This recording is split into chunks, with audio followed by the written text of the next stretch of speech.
The wire के Covid bulletin में आप सभी का स्वागत है। दुनिया भर में कोरोना के 18 करोड़ से भी अधिक मामले सामने आ चुके हैं और करीब 40 लाख लोगों की मौत हो गई है। और रही बात भारत की, तो भारत में 3 करोड़ से अधिक मामले सामने आ चुके हैं और 4 लाख से भी अधिक लोगों की मौत हो गई है। भारत में कई लोग कोरोना को भूलकर सड़कों पर मास्क को नाक के नीचे लगाकर घूमते नजर आते हैं। जब उनसे पूछा जाता है कि भाई साहब या बहन जी, ये आप ऐसा क्यों कर रहे हैं, तो वो कहते हैं कि ये कोरोना वोरोना कुछ नहीं है, या फिर ये सिर्फ अमीरों को हो रहा है।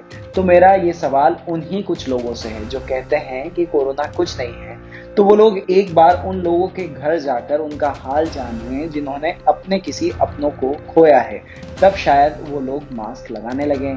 सबसे पहले चलते हैं ब्राजील। कुछ दिन पहले हमने आप सभी को बताया था कि ब्राजील के राष्ट्रपति को फाइजर वैक्सीन कम दाम पर मिल रही है, लेकिन उसके बावजूद उन्होंने भारत की कोवैक्सीन को खरीदने का सौदा महंगे दामों पर कर लिया।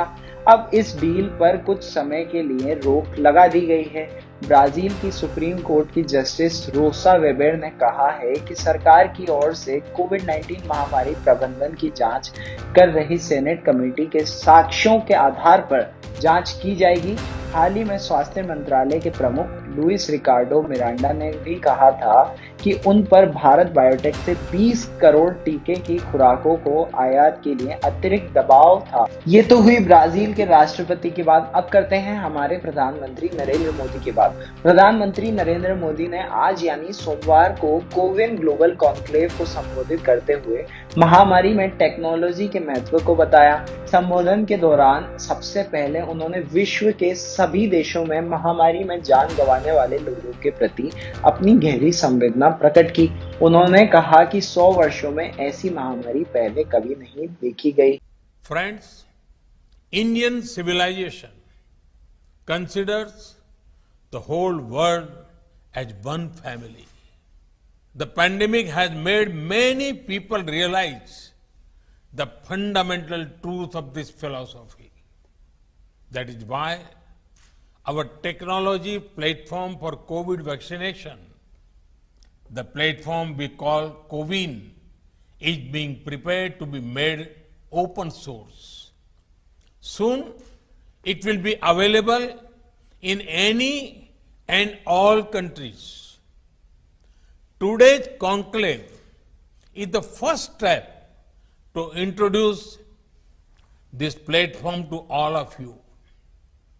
This is the platform through which India has administered 350 million doses of COVID vaccines.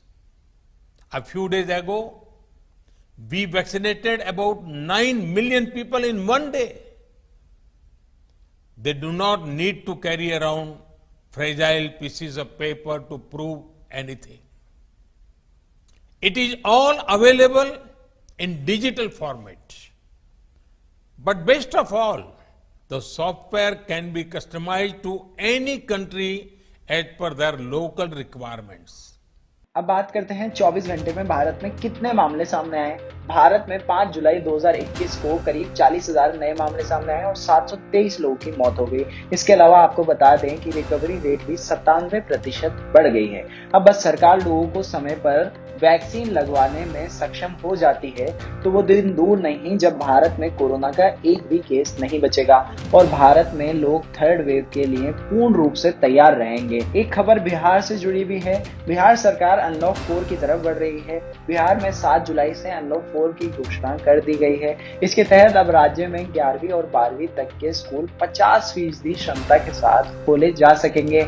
इसके साथ ही राज्य में अब विश्वविद्यालय, सभी कॉलेज, तकनीकी शिक्षण संस्था, सरकारी संस्थान भी 50% क्षमता के साथ खुल सकेंगे। इसके अलावा हम आपको बता दें कि मुख्यमंत्री नीतीश कुमार ने बताया कि 50% क्षमता के साथ रेस्टोरेंट और खान पान की दुकानें भी खोली जा सकती हैं। अगली खबर बड़ी दिलचस्प है और ये खासतौर से उन लोगों के लिए है जो घूमने के शौकीन हैं। वैसे तो भारत में कई बड़ी बड़ी विमान सेवाओं की कंपनियां हैं, लेकिन अभी तक किसी ने ऐसा फैसला नहीं लिया है जो इस कंपनी ने ले लिया है। दरअसल इंडिगो एयरलाइंस ने एक बड़ा फैसला लिया जिसके तहत कोविड वैक्सीन लगवा चुके लोगों को घरेलू विमान यात्रा यानी कि डोमेस्टिक फ्लाइट के लिए टिकट बुकिंग में 10% की छूट दी जाएगी। अधिकारियों ने बताया कि वैक्सीन फेयर ऑफर के टिकट की बुकिंग शुरू हो गई है।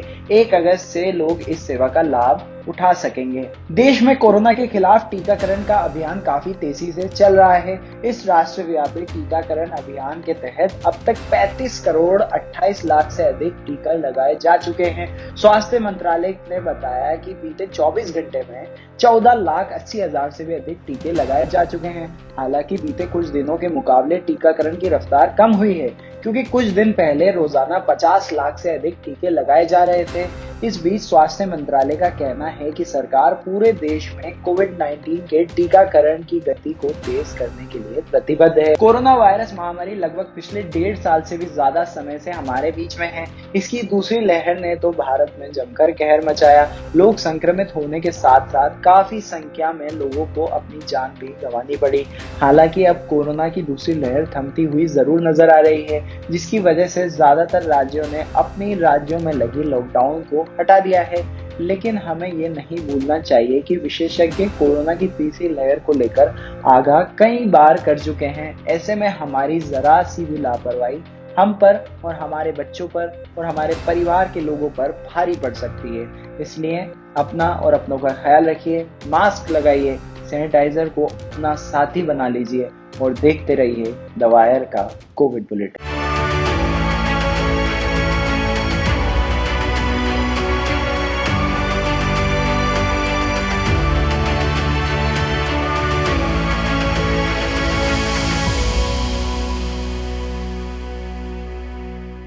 द वायर के और वीडियोस देखने के लिए सब्सक्राइब करें और बेल आइकन पर क्लिक करें। स्वतंत्र पत्रकारिता की आर्थिक मदद करने के लिए डिस्क्रिप्शन में दिए गए लिंक पर जाएं और अपनी राशि चुनें।